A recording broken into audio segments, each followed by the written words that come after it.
So in any case, we wanted to start off this session with a poll because people put some great poll questions into the chat. And so I'm going to go ahead and bring that up and see what y'all think about these questions. Now they are, oops, wrong question. They are questions about the tribal register, whether or not you have one. And then also a question about whether your tribe has a formal preservation plan. And then one about how long have you been a THPO. Now they're easy. It's either yes or no, or you choose, the number of years. And I'm sorry for our non-tribal folks on the call. This is a tribes only question, but I do think that you're going to benefit from the answers. So I'm going to go ahead and launch that poll.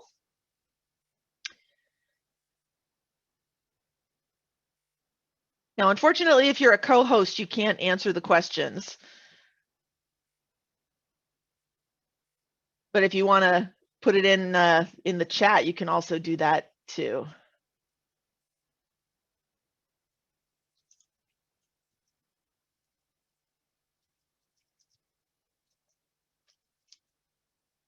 All right, we're getting a fair amount of answers. Now, I know, of course, this time I'm not going to be able to go by the percentages because it's only the tribal folks who are answering this question, but I can see a lot of answers coming in.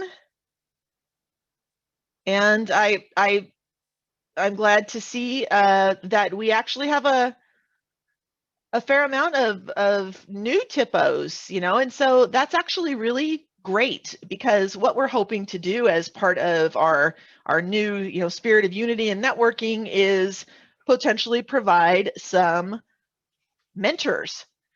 And so now those of you who have clicked that you're middle-aged or you're a senior, guess what? We may be reaching out to you and asking you if you can provide some of your wisdom and experience to some of our baby or teenage THPOs. Now for myself, I'd be clicking in the I'm a senior category. I've been doing this job since 2009, so that's 12 years. And I'm happy to provide mentorship to anybody who wants it. All right, it looks like we've got a little slowdown in the voting now, so I'm going to just give it a few more seconds, and then I will share the results. So we've got 31% of people have voted, but again, I know a lot of folks on are not working for tribes. So 3, 2, 1, and end. And let's share the results. So I don't know what you guys are seeing on your screen because I just see the polling management box, but you see here that we've got a good, almost a 50-50 split between yes and no for whether your tribe has a tribal register, but also another, third, which doesn't add up to 100%. But I'm only seeing you. It seems like people based on the chat are seeing something else. Well, yeah, that's because you're the host. Bummer. I know. Well, we can download the results later from Zoom, but I assume everybody else should be. Michonne has a hand raised, and I'm trying to unmute you, Michonne. You need to unmute yourself. And you guys are putting some great comments in the chat. Oh, and I don't. Stacy's iPhone says she's taking applications for mentors.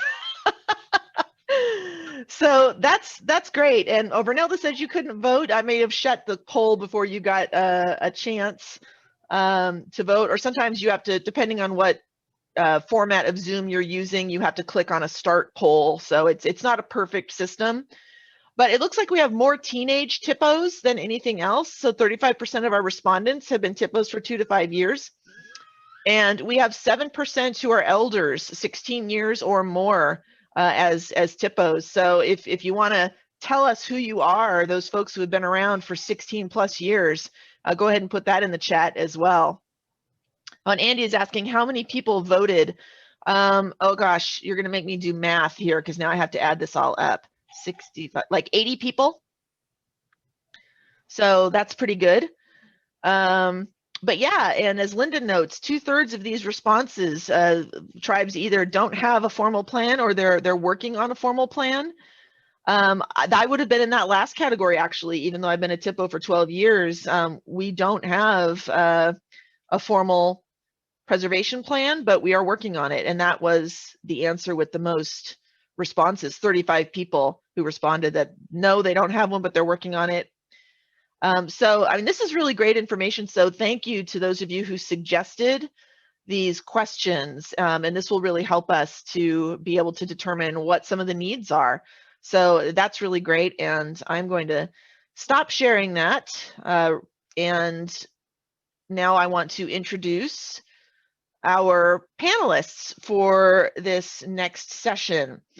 And I'm really excited that we have Melinda Young, the Lac du Flambeau of Lake Superior Chippewa, THPO, and Teara Ferman from the Confederated Tribes of the Umatilla, and, or it might be Teara, I'm sorry if I pronounced your name wrong, you can correct me, and Ian Thompson from the Choctaw Nation of Oklahoma. He is their THPO. And this panel is going to discuss tools and techniques for being an effective THPO and running an effective THPO office. So this is going to be a great session for everybody, especially for those baby THPOs. You're going to really want to pay attention to this. And we are starting out with Melinda Young. So Melinda, I'm going to go ahead and kick it over to you. Thank you. Hello, everybody. I'm Melinda Young. I'm the Tribal Historic Preservation Officer for Lac du Flambeau. We're situated in northern Wisconsin. I didn't get to answer on that poll. I must have like the host view or something, but I've been with the program since 2000. I have been the THPO since 2010, so I'm kind of somewhere in between there. Not quite a senior, but not a baby either. Though some days I do feel like I'm still in that baby category. So when I was asked to participate on this panel, you know, just to kind of give some examples, I suppose, of what our program has started with, how we evolved, and share some of my experiences. And when I give talks like this, for me, the best would be to be able to share my personal experience. When I started out in 2000, I was a young single mom. I actually started out in accounting, and that's what I was going to school for. I wanted to be an accountant. I was a bookkeeper for our tribe. My mother was an accountant, a grant accountant. So I was kind of following in her footsteps. But things happened the way they did, and the position with our Historic Preservation Office had opened up. At the time, Kelly Jackson, who I believe is a participant or an attendee today, was the THPO. And she took a chance on me, to be quite frank. I had zero experience with historic preservation. The thing that was going for me was, one, I was a tribal member, which is always a plus when working in this field. And I had data entry experience. And that was crucial because I was being hired under a NAGPRA grant. And I remember when I started, you know, we had boxes of these inventories from museums and institutions all over the place. And I was overwhelmed. We had contracted with another individual to help me get the database designed and start organizing all these inventories and summaries. And for me, it was an overwhelming experience because I never even knew about NAGPRA. I never knew about our ancestral remains being in all these institutions, their belongings and other items that were important to tribes. I never knew anything about this. So it was a daunting task, and that was my experience for the first few years of my career. The other things that that had, I guess, opened up my eyes to was one of the biggest projects that we were also working on here locally was the restoration of a boys' dorm from when we had the boarding school here in Lac du Flambeau. And I remember when Kelly told me that this was a project that, you know, our program was working on, I was confused because I didn't even know we had a boys' dorm. I never even knew we had a boarding school here in my community. I was born and raised here and never knew that at all. So that sparked my interest, and I was, you know, engaged with my program and learning as much as I could about the boarding school era, learning as much as I could about what happened right here in my community. That was one of the main focuses that we had taken on, was to be able to research that.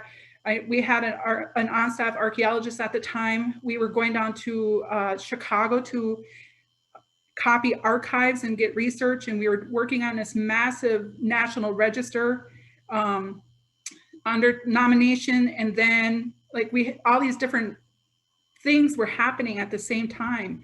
Meanwhile, we're also responding to on-res and off-res projects. So it's like we had like several balls we were juggling every day, all the time. And it has been an incredible experience all the way up until today, because those balls, while may have changed, they're still the same number in the air. And I know a lot of you can probably feel the same with me. So one of the things that I guess as I was thinking about this talk that I wanted to be able to touch on was, over the course of my 20-year career, the things that have changed, how the focus has changed from project to project, from fire to fire, and how we had managed that. So one of the questions that we had been talking about was this historic preservation plan. So when I had come on, I remember sitting, it was with Kelly, myself, our archaeologist, Cindy Stiles, and we had a full-time volunteer, Craig Beardsley. And I remember us sitting and talking about our program and like breaking this down, goals and objectives. And I remember arguments about what is a goal, what is an objective, creating this timeline if we could. And I would know we had a plan. It was thick. It was several pages long. It was, you know, hours upon hours of work that we were putting into this. And also making sure that coincided with the directives in our agreement that we have with the National Park Service. And of course, you know, when you're sitting in a position like this, the sky's the limit, and everything is important. You want to be able to do it all. And so how can we do that? So moving forward, we, at the time, you know, we're thinking about those things that were in front of us at that time. So like the NAPER grant. So I had to finish the NAPER grant, had to finish the inventories, doing our consultation. We created this consortium of tribal traditional advisors with all the Ojibwe bands in Upper Michigan and Northern Wisconsin here. And it was a daunting task, but we got through it. We created a care and treatment plan. We were continuing a consultation with their agencies. And I felt like, when I look back on it now, while it was a number of years, that went by so fast, because then it was the next thing. So the next thing we were working on was building and strengthening relationships with state agencies, including our Wisconsin Historical Society, which we have now a fabulous relationship with, our Wisconsin Department of Transportation, another agency that we have a wonderful relationship with. And working on those relationships are really important carrying into the future, because of undertakings that were happening on res and off res that we had to pay attention to.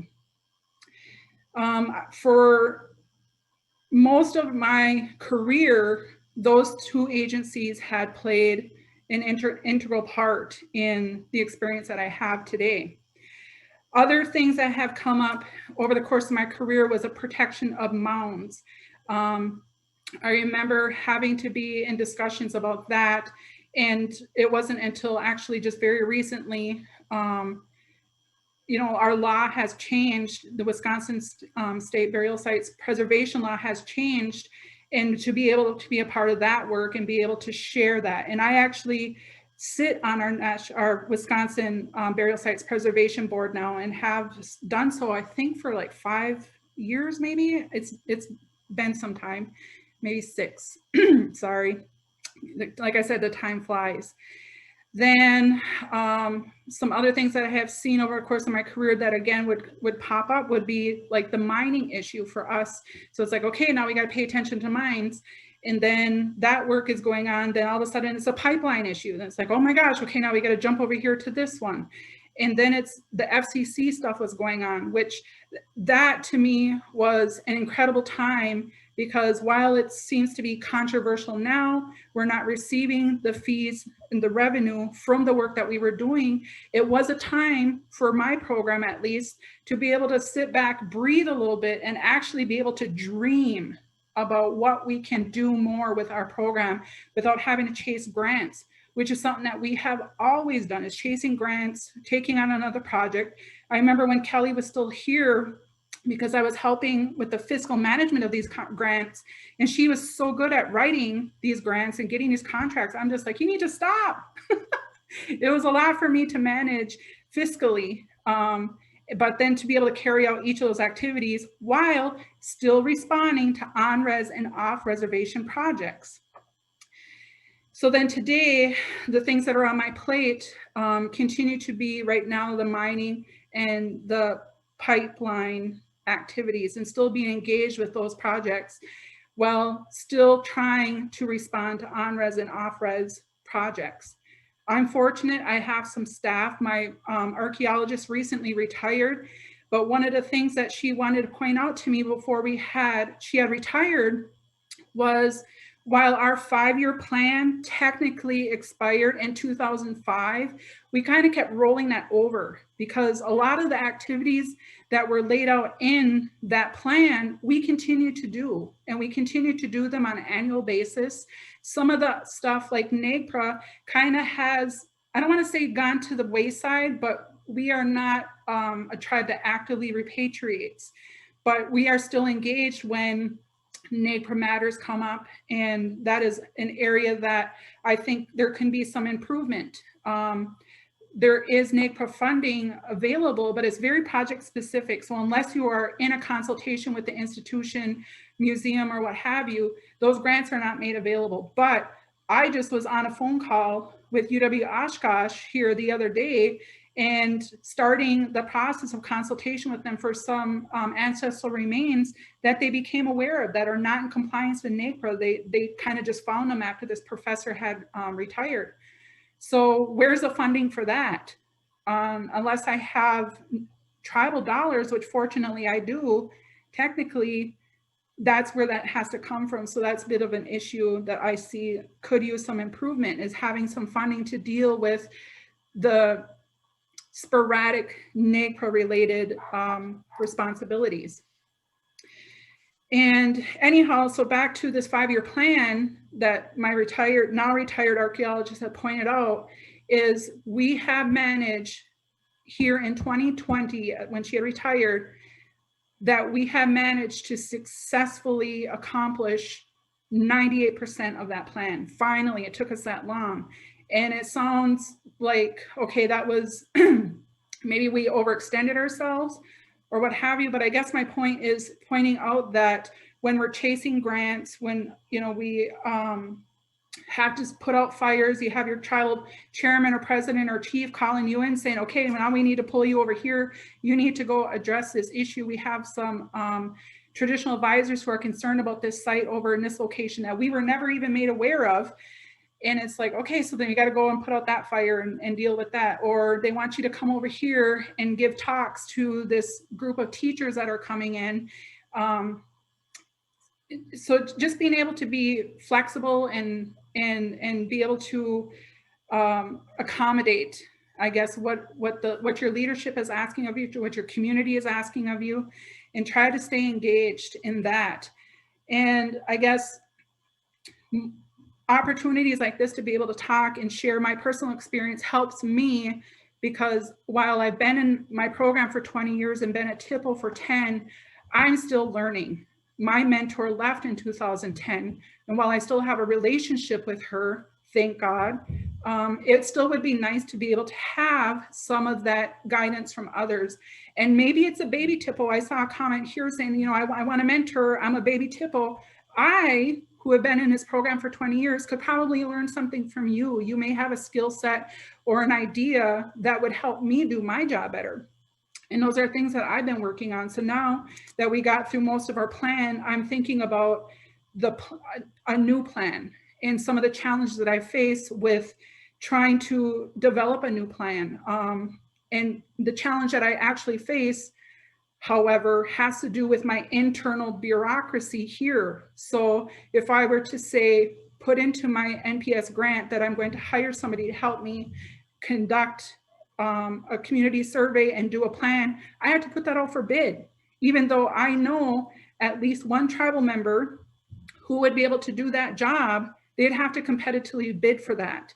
And some of that bureaucracy can be really off-putting and challenging, to say the least. And that's something that I'm hoping to be able to do here very soon.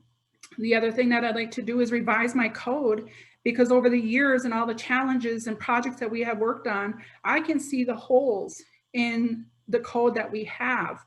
And some of the things that we have been able to do over the years was get like areas protected by tribal council resolution. Having been a former council member, I was treasurer for our tribe for 2 years.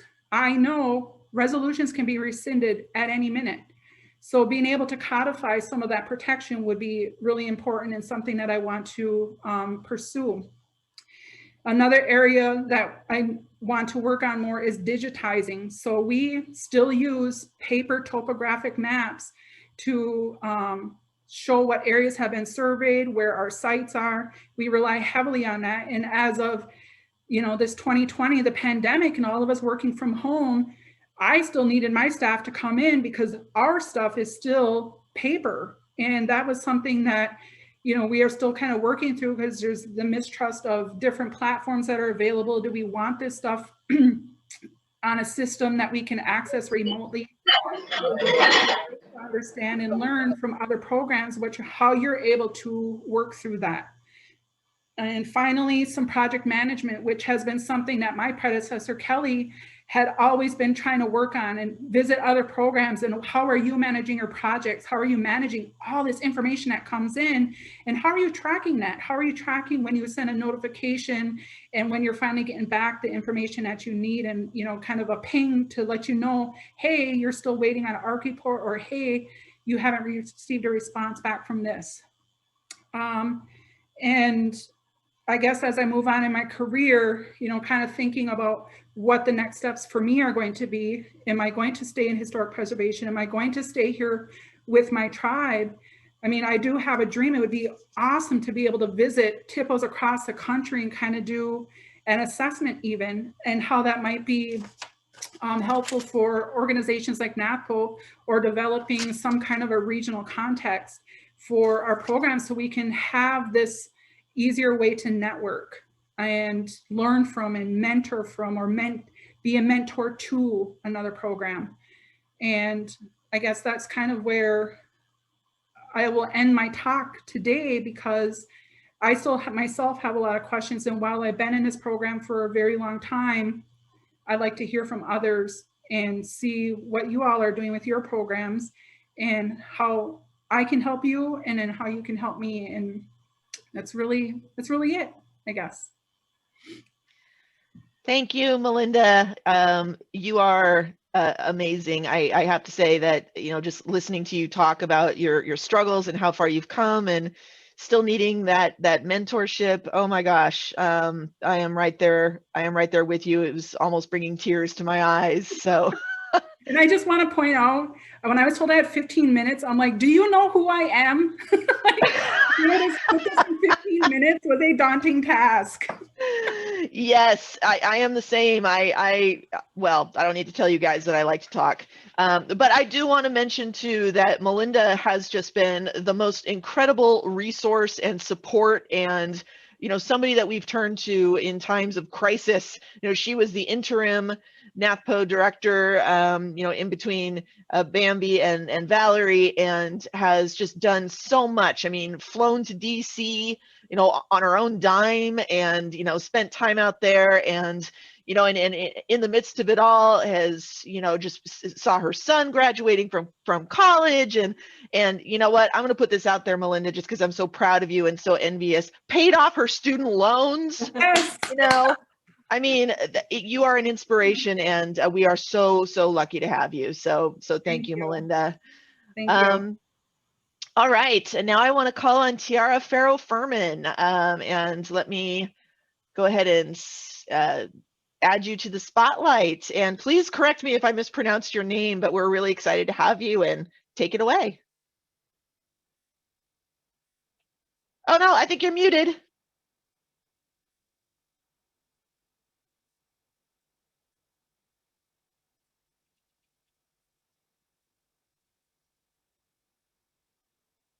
I think you may have to go to, if you look along the bottom where your mute button is, there's a little upwards facing caret, and you might have to like switch to same as system or something like that.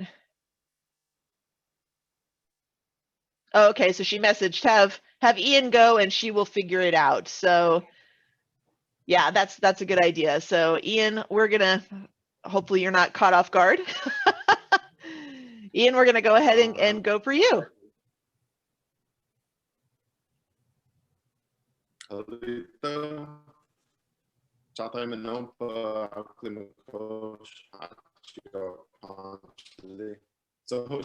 Ian Thompson, Choctaw, Umatilla, the whole Umatilla, Oklahoma, Choctaw, Oakland Tribal Historic Preservation Officer,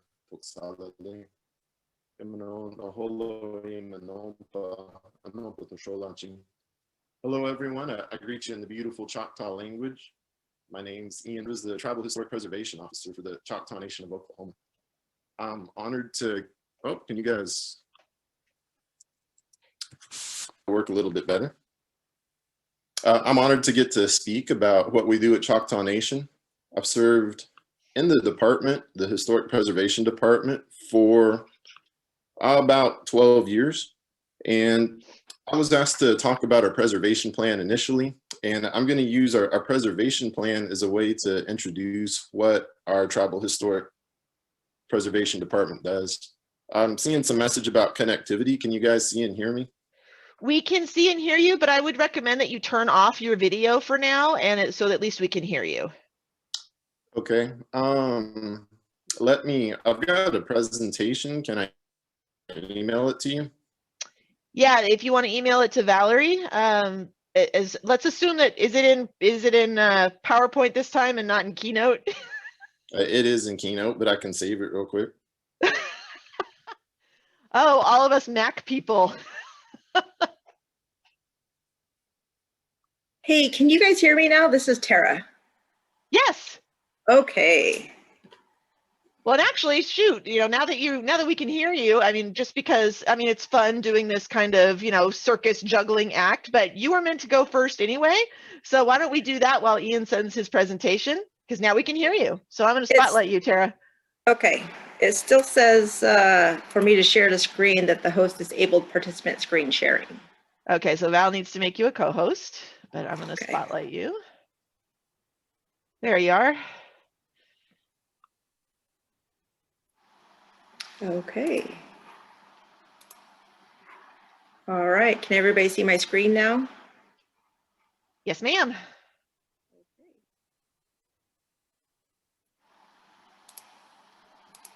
Let me get it to slideshow. All right. Good morning. My name is Teara Farrow Ferman.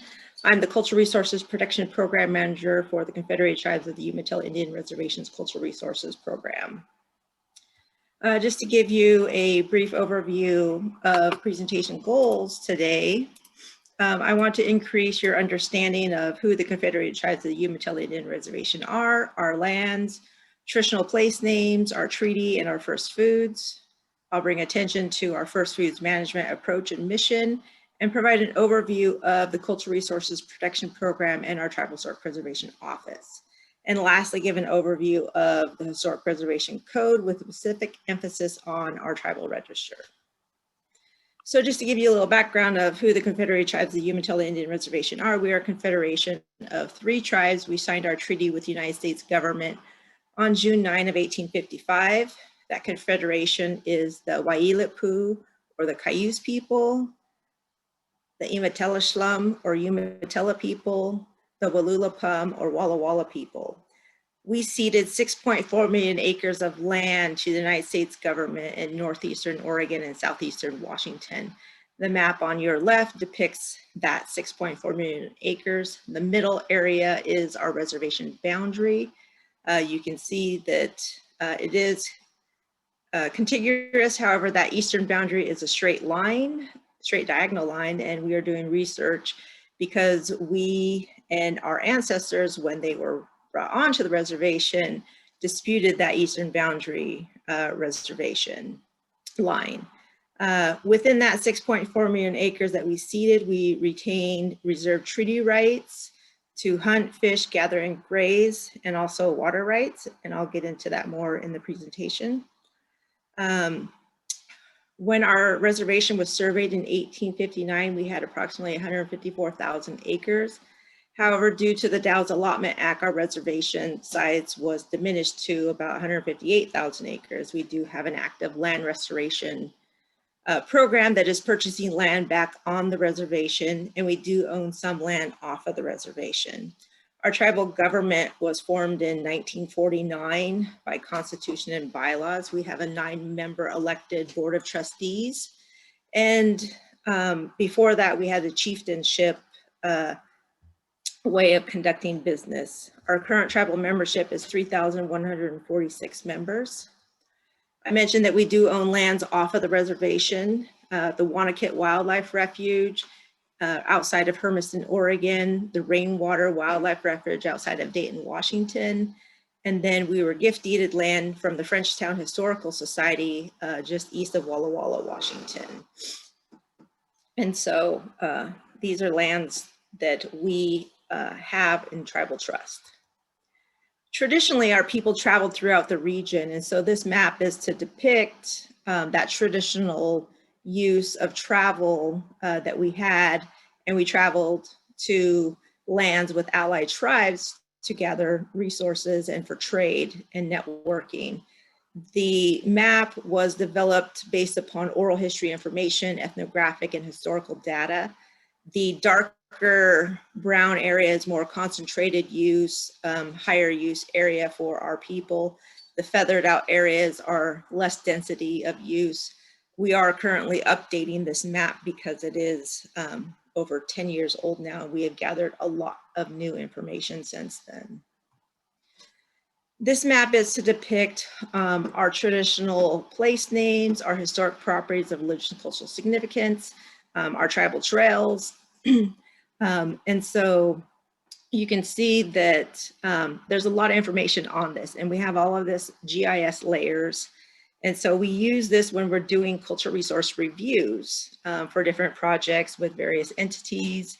And the data has been very helpful in using to do those reviews and to also help with fighting. Sometimes tribal members get cited for various violations for hunting rights or fishing rights. And so we utilize this data to help justify that our people traditionally have been to this area utilizing these resources. And so the information is useful. Article 1 of our treaty provides for the exclusive right of taking fish in streams running through and bordering said reservation, and the privilege of hunting, gathering roots and berries, and pasturing our livestock on unclaimed lands in common with citizens. So that exclusive right of taking fish grants us the ability to go to any usual and accustomed fishing location, regardless of land ownership. The privilege of hunting, gathering, and pasturing are exercise rights that we can do on open and unclaimed lands, federal, state land, and tribal lands. Our ancestors, when negotiating that treaty, had already been following what we call Tamanwit, Tamalwit, depending on which language you use. And that is our unwritten law, our creation story, basically, that we have a reciprocal relationship with our foods, what we call our first foods. And so when the beings were coming, so before there were any humans on this earth, it was all animals. The Creator had counsel with the animals instead of these beings that were coming, and that they had to be treated as babies because they didn't know how to live off the land. And so these first foods gave themselves up to the people But when they gave themselves up to the people for nourishment, they gave up their voice. And in return, they said that these beings, we people, have to be their voice. We have to ensure that they return each year. We have to celebrate their return each year, and we have to share them. So we, the people, are their voice, and we have to ensure that we're saying their names when they return, that we're celebrating when they return each year, and that we're consuming them and keeping that promise to them. So that is our creation story and our Tamalwit, our unwritten law, in a very brief summary. So our Department of Natural Resources developed the first foods concept in 2007 and based our mission statement and our department around our first foods and our treaty rights. Our mission is to protect, restore, and enhance the first foods: chush, water; nusuk, salmon; yamish, our deer, and all other big game species, and the salmon, all other aquatic species; the chaush, all of our below ground rooting plants; the weewanu, the huckleberry, all of our above ground fruiting plants, for the perpetual cultural, economic, and sovereign benefit of the Confederated tribes. We will accomplish this utilizing nutritional, ecological, and cultural knowledge and science to inform population and habitat management goals and actions, and natural resource policies and regulatory mechanisms. So if you look at those foods, those are the order in which the foods are placed at our longhouse in a tribal meal. Water is always placed first, and we always end our meal with water, because without water, we would have nothing. We have water rights, fishing rights, hunting rights, gathering and grazing rights. We have our department program structured based upon those foods and those rights: water resources program, fisheries program, wildlife program, range, ag, and forestry program. The program that I manage, the Cultural Resources Protection Program, is responsible for all those foods and all those treaty rights. So when we're reviewing projects and we're looking at cultural resources, we take into account all of those foods and those treaty rights when we're commenting and reviewing projects. Also, our First Foods Policy Program, our Energy and Environmental Sciences Program, and our Education and Outreach are all responsible for those. We have gender roles within our foods. We have women's foods and we have men's foods. The water, all other aquatic species, the big game, and all other wildlife and waterfowl species, those are men's foods, and the men serve those foods. The women's foods are the roots and the berries. So if you were to extend that table on our tribal longhouse or in a tribal meal, it would look something like this. And this is not a complete listing of all of our foods, but just to give an example of what may be laid out on the table. So when you're looking and managing resources from a holistic standpoint, if we were to look at all the resources from a landscape base, this is an example of the Umatilla watershed basin. Our resources go from the floodplains to the hilltops, the ridge tops.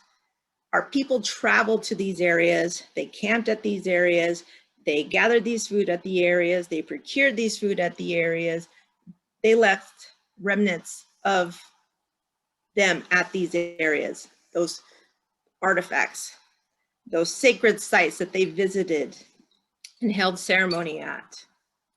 You know, you can expand upon this however you feel, but all of these areas and resources are important to us, and the management of them are also important to us. So we try and look at it holistically.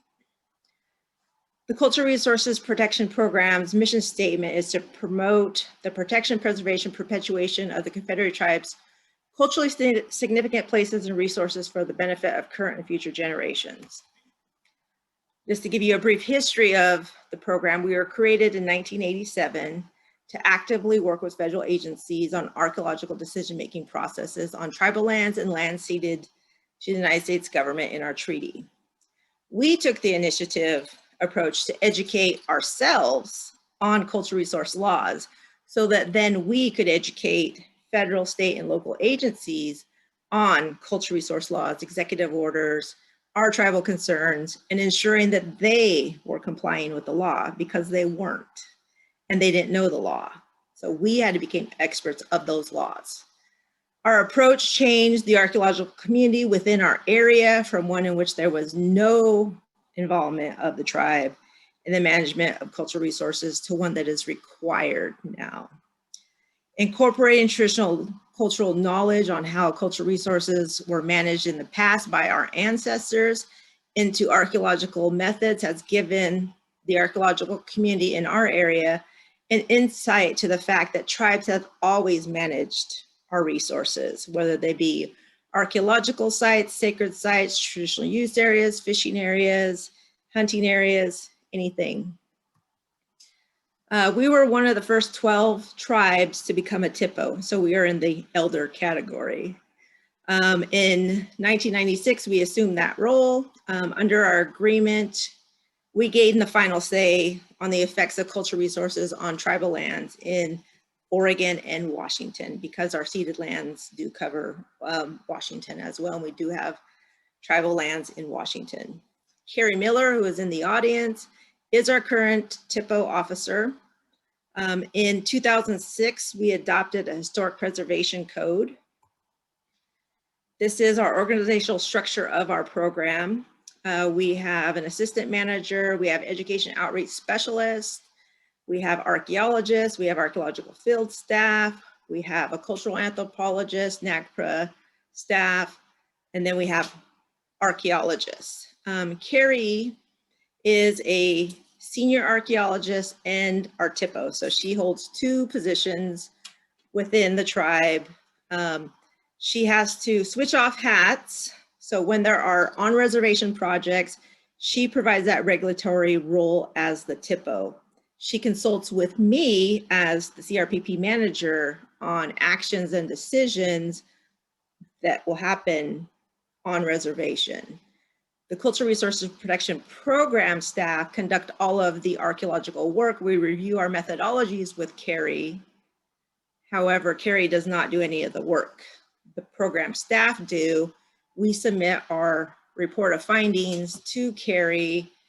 She concurs or doesn't concur or requests additional work to be completed. And so really we do have that role separated out when we're dealing with on-reservation projects and tribal projects.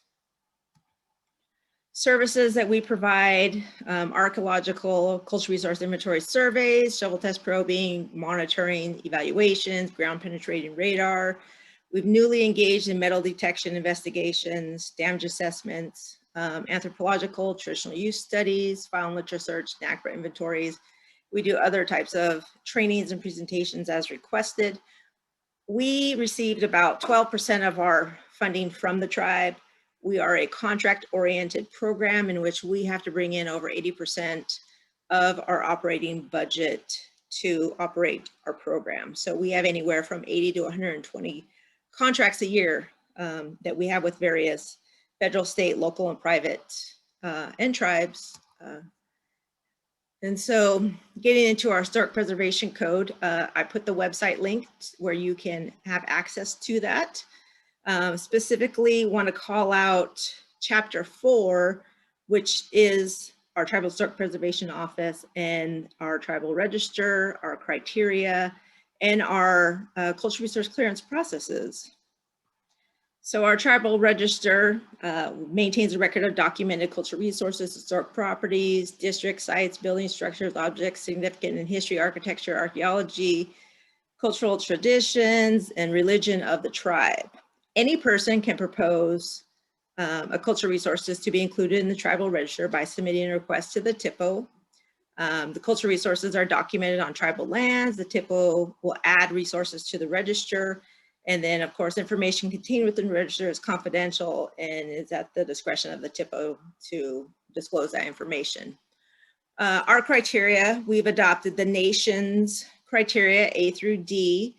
We did add a criteria E, which we want to give some kudos out to the Hawaiians, and we kind of adopted your guys's criteria, but modified it a little bit to fit our needs. Cultural resources that have an important value to the Confederated Tribes people due to associations with cultural practices once carried out or still carried out at the property or due to traditional beliefs, events, or oral accounts, these associations being important to the Confederated Tribes' history and cultural identity. Chapter 5 talks about that clearance process, THPO clearance for NHPA Section 106 processes, anything that has a federal nexus. Then we have a THPO clearance process for tribal permits that we may get through our tribal planning department, our water resources program. And then lastly, the tribe said that, you know, we want all projects, tribal projects, to go through a clearance process. And so regardless if it has a permit, it still has to get a coastal resource clearance. We do have a clause in there about archaeological permits. If the tribe is not conducting the work, outside entities have to get a permit from the THPO. The THPO reviews the qualifications and the methodology, ensure that the work is done at a professional level. And then if they're working on tribal trust lands, they may also have to get a permit from the Bureau of Indian Affairs.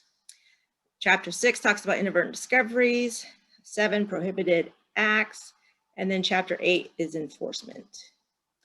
We always encourage our project proponents to include us early in the planning process of their project, give us a complete understanding of their project so that we can better assess the level of cultural resources or the clearance work that may be needed. We do have a request for cultural resource investigation form that also can be found on our website, along with our inadvertent discovery plan, policy and procedure plan.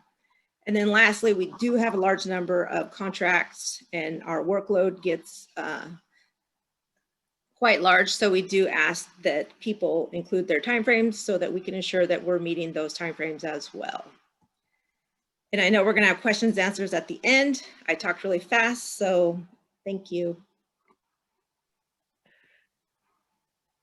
Thank you, Teara.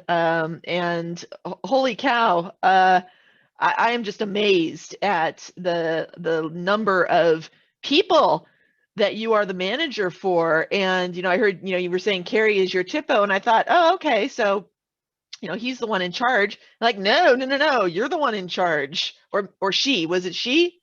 It's a female, Carrie, yeah. She, okay, yeah. Spelled the male way, I think. But you know what? Any way you want to spell it, with somebody with a name, when I'm named after a soda, you know what? You just take what you can get. But yeah, that's amazing. You can see in the chat that people are just overwhelmed with how wonderful your program is, and hoping that we can get a copy of the presentation. Yeah, I might have to redact some of the first foods information just because that is something that my supervisor, Eric Quimps, who's the director of the Department of Natural Resources, doesn't rightfully share because of a promise that he made to our tribal elders when he was reviewing it with them, that it would be for presentations only and we wouldn't necessarily share it out. But I do have a link to a published paper that has some of that information on there, so I can share that in the chat as well. That would be fantastic. And also you had the link on one of your slides, and if you could put that in the chat too. Well. Perfect. Thank you so much. And now we are going to run over to Ian, and we're running a little behind on this hour, but I think we should be okay. Hand raised. What's that? Carrie Miller. Carrie, yes, please go ahead, Carrie, unmute yourself.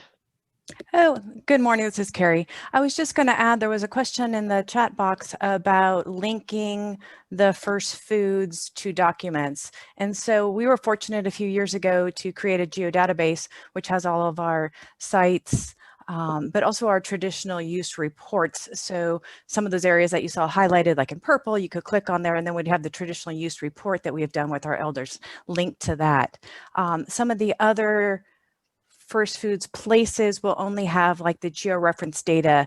We have a native place names atlas, and so it'll link to that atlas and tell you which code and which number and which site it is, and a little bit about that in the translation. So we're still working on trying to get the digital side more up and running, but it's really been helpful, especially in this pandemic when we're all working from home, where we can bring up our geodatabase and look at those resources. So we can do those project reviews on or off reservation and see all types of resources that might be impacted by something being proposed. So I just wanted to add that since I saw the question in the chat box. Thank you, Carrie. Yeah, that's really important information. Yeah, we're probably not going to have time, like we haven't for a lot of these for questions and answers, but people can always put those questions in the chat. And now I'm going to throw it over to Ian, who is outside in the beautiful blue sky. Hello, I'm sorry about my technical difficulties. Can you all hear me okay?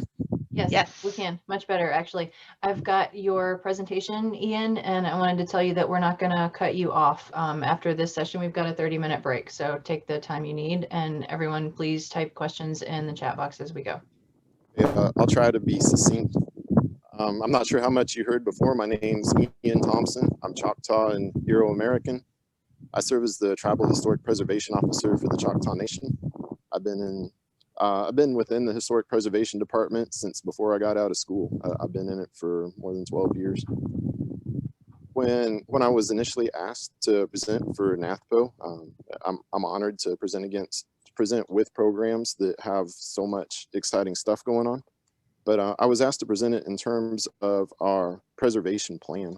So I'm going to introduce our Tribal Historic Preservation Office, our Historic Preservation Department, to you all via our preservation plan. So, you know, in order to get a THPO program up and running, you have to have some form of a preservation plan. And Choctaw Nation's had a THPO office since 2002. And our plan was not very strong. I mean, it met some basic requirements, but it really wasn't a particularly useful document to us for the most part. So in 2016, we started work on creating a new preservation plan. And we reached out to other tribes and we reached out to different state agencies to get a look at the format that they used for theirs. It is work to do this. You know, within tribal historic preservation, it seems like a lot of times we go from one emergency to another.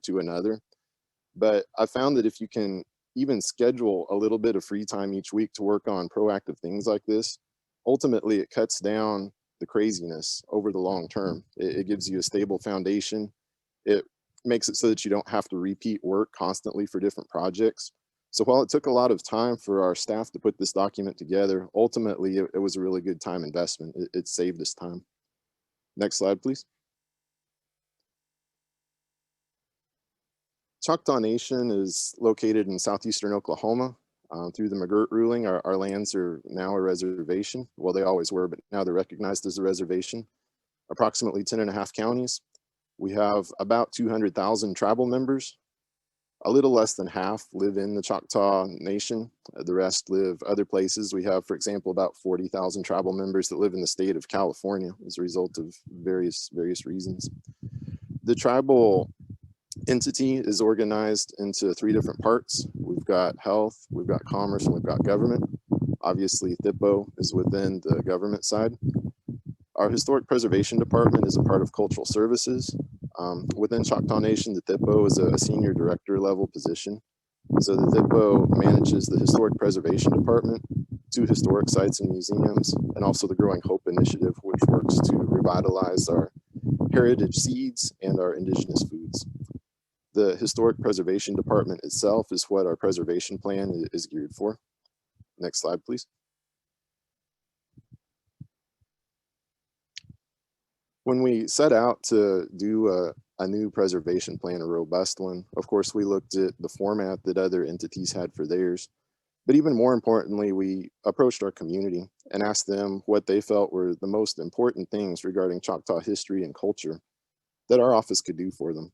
And we asked a number of different questions. This is one of the questions and the responses here.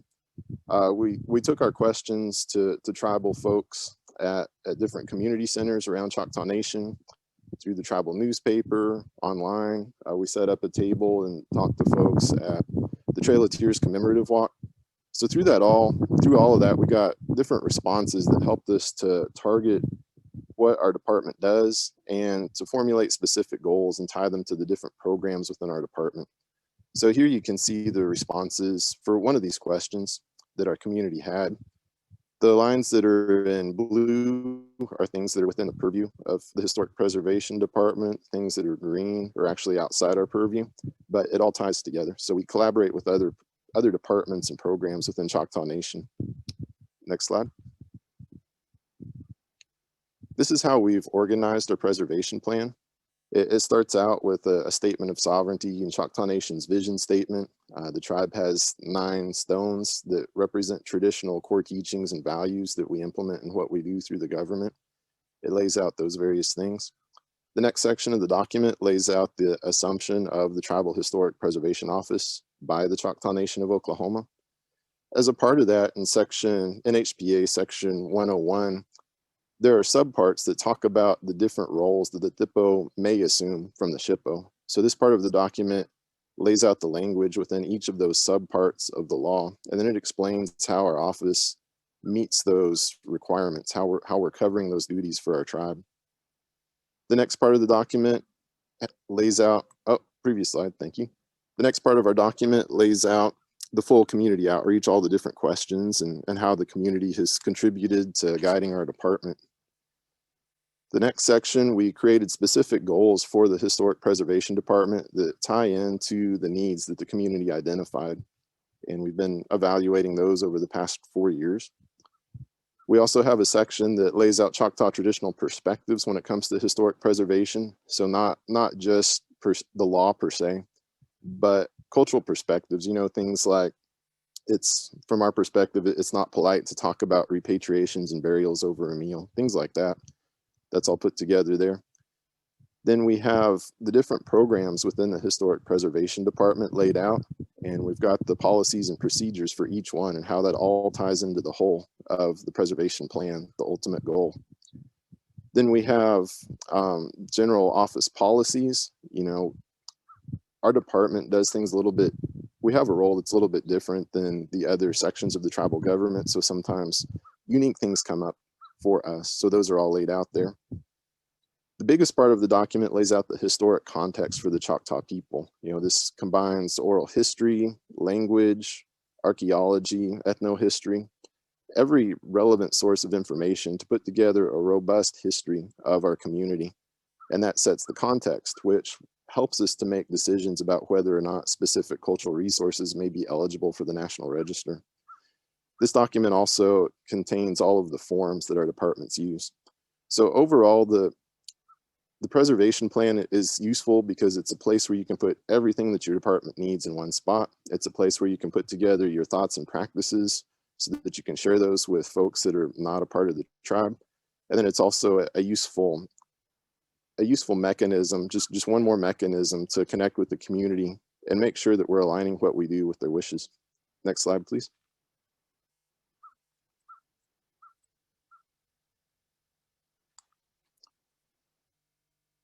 So per the preservation plan, I'm going to introduce you to some of the different programs that our department includes. Next slide, please. One of these is our Section 106 program. You know, just about every tribal historic preservation office does Section 106 consultation. For Choctaw Nation, next slide, please. We have a 9-state area of interest, and within a typical year, about 3,000 projects come up within this area. So we have staff that cover different areas of our homeland, and they become the specialist in that area, and they consult with the federal agencies within that specific state or within those particular regions of the state. Within the Historic Preservation Department 106 program, we used to do everything by paper, and when a document was done, when a project was done, it would go out to a storage building. And they were stacked up to the ceiling out there. It was actually pretty dangerous. We used to joke that when people went back there to find a paper, we needed to tie a rope around them and put a bell on in case things crashed, in case it all collapsed. We actually did have that happen one time. Someone actually almost got crushed by 106. So we made it a part of our program to digitize those. So our preservation plan sets up a process whereby when Section 106 correspondence or official correspondence from a federal entity comes into our office, we put it in the Laserfish program. This creates a text searchable database, and it's also used to format our workflow. So you can set it up so that when a project comes in, it immediately goes to the 106 person who's answering responses in that area. This is also useful. You know, agencies are kind of famous for saying, well, you guys approved this project back 8 years ago, so we're just going to go ahead and do this. But with a program like Laserfish, it keeps all of that correspondence so that you can find it in just a moment of time. So that definitely provides power to a tribe saying, well, wait a second, we didn't approve this 8 years ago. This is actually what we said to you, and we didn't get a response back, perhaps. Next slide, please.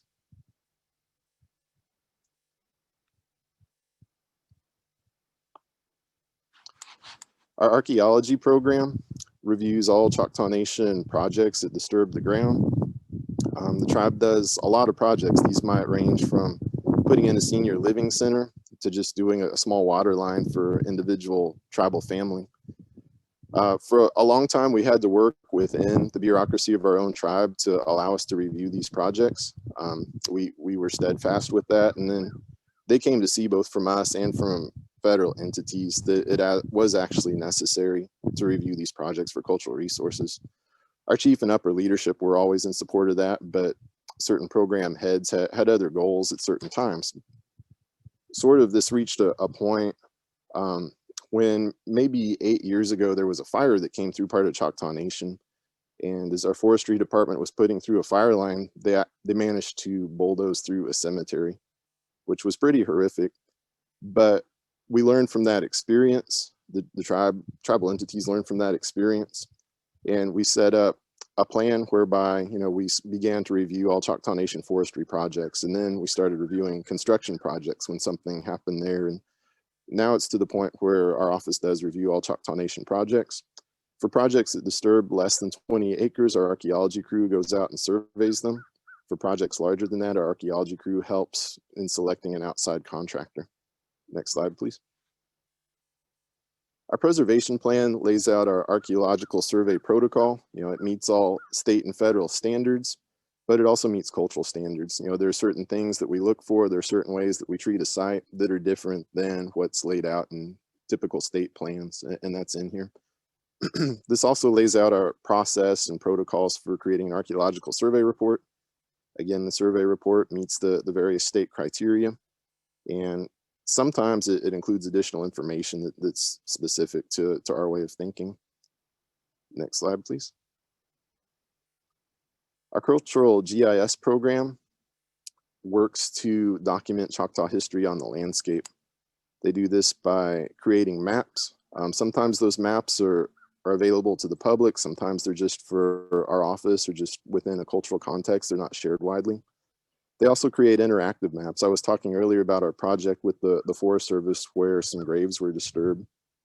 As a result of that and the relationship that ensued, our ArcGIS program has created an interactive map where it doesn't show specific archaeological sites, but when our forestry folks go out and they start putting in fire lines or something like that, this map will let them know if they're getting close to a restricted area. It's on their cell phone, and it'll give them a warning if they're getting close. And it's not specific sites, it's got buffers around it, so you couldn't really take this as a treasure map to loot archaeological sites that are on our land, but it does help protect them in a case of a fire, an emergency, something like that. It includes Choctaw sites as well as the sites of other indigenous communities that were here before us. This is actually the homeland of the Caddo and the Osage and others, so we work as stewards to protect their sites too on these projects. Next slide, please. Our GIS program also maintains the Choctaw Register of Historic Places. And again, this is laid out in our preservation plan. Our register includes all known Choctaw archaeological sites, but also trails, cemeteries, and we've done extensive research in Choctaw place names. So it includes Choctaw place names. And this comes directly into play when we work with federal agencies. When we review a particular project, we'll respond back not just with there's an archaeological site here, but oftentimes we can say, well, there's a Choctaw place name here, and this is what it means, and this is why it's significant, and these are the types of sites to expect to find here based on this place name. So it helps us to protect them, and by extension, it helps federal agencies to avoid those sites. Next slide, please. We have a cemetery restoration program that assists tribal families in cleaning and putting fences around their cemeteries. Within Choctaw Nation, for more than 100 years, most of our families lived in individual family homesteads, and each one of those had a cemetery at it. For various reasons over time, most of those families moved away from their original allotments and homesteads, because of the depression, urban Indian relocation, whatever the reason may be. Maybe people just got too old to take care of it. So these cemeteries grow up, and that's what you see on the left-hand side there. Our crew will come in and sign documents with the landowner, get permission for the family to come in, and then we'll clean those sites. And you see the result of that on the right there. That's a before and after shot of the same cemetery. They'll put in a pipe fence around it and then take coordinates through GPS. So even 100 years from now, if that cemetery gets grown up again, the tribe can still protect it if there's a highway project coming through or something like that. Next slide, please. We have a dedicated NAGPRA program. Within this, obviously, our staff person works within the law to repatriate our ancestors. This program is guided by a NAGPRA advisory board that's made up of 12 different Choctaw elders. By elders, I mean people with specific special cultural knowledge. They're actually all different age groups, but they come from different walks of life and have different important perspectives. So they advise us on what we do through NAGPRA. The preservation plan lays out all of our NAGPRA protocols, from how to respectfully interact with federal agencies when you're dealing with these really sensitive topics, to specific burial protocols that are unique to our tribe. Our NAGPRA programs recently begun the No Stone Unturned project. With that, staff are proactively contacting all known collection agencies within each state. And they just systematically go through every single repository, send them letters and emails to see if they've completed their inventory, to see if there are any Choctaw culturally affiliated remains or objects on those inventories, or to see if there could potentially be. And then we work through that. Next slide, please. Our research and outreach program has existed for a long time, but it's become its own entity. In other words, it was incorporated into what all staff did, and it still is to an extent, but now it's its own program. It has a number of responsibilities. One of the most important is this program has a community liaison. So we all work in the community, live in the community, we're all a part of it. But this person, their main goal is just to make sure that our department stays in touch with what the needs of the community are when it comes to preservation. So that person interacts with the elders, the community centers on a daily basis. This program answers, we have lots of questions that come in to our office from tribal members and non-tribal members about culture and history. This program answers those. This program writes a monthly column in our tribal newspaper about Choctaw history and culture. It started out like a Dear Abby column, but now it's taken more towards doing a series of articles that help to elucidate like a long picture of Choctaw history, a long segment of it, or culture. This program's recently started the Choctaw Tasholi speaker series with the pandemic and various shutdowns, trying to keep elders and others safe. It's an online forum where a couple of times a month we have someone who's knowledgeable about Choctaw history as an elder or an author come and present on their topic, and then it's interactive with the community. Next slide, please. It's designed to last for 4 years. It's time this year to start creating our new preservation plan. And it's a living document. So it's helpful that we already have this document in place. Many things stay the same, but it will also allow us to incorporate new programs that our department's done. So these pictures represent a few of these. We've got an Indigenous immersion camp where we have youth that are identified by the community as future cultural leaders. And we take them out on the land in Oklahoma for a couple of days and teach them about our Indigenous relationship with it. They camp out on the land. They often gather their own food. They cook in traditional pottery, all of that. We have elders come out and talk to them about what it means to be a Choctaw man or a Choctaw woman. And then when they've learned about this area, we take them to our homeland. Our homeland's located in western Alabama, eastern Mississippi.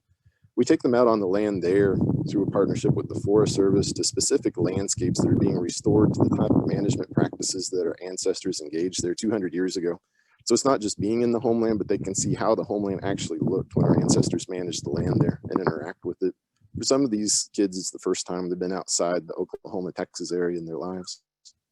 Another new program that we have is a research program. We use some of the funds from our THPO grant to contract with tribal members who are interested in doing research in history, and they help us out with all types of specific focus projects. It's a huge benefit to our department and the tribe.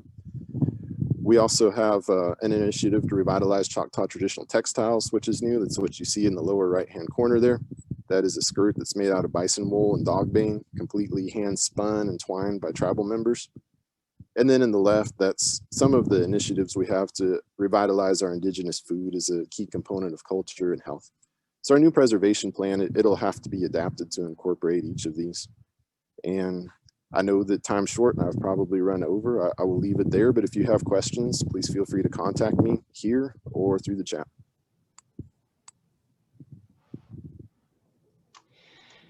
Thank you, Ian.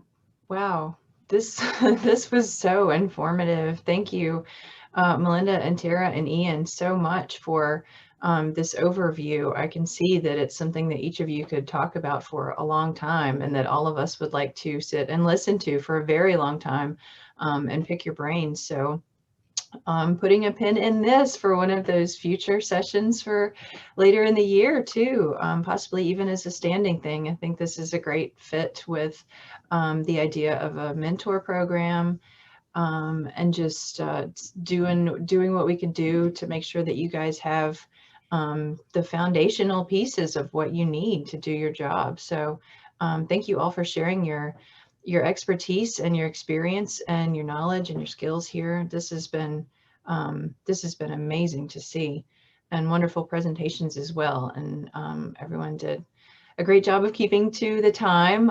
We've had some tech hiccups here. So thank you to all of our speakers. We're going to go to a break.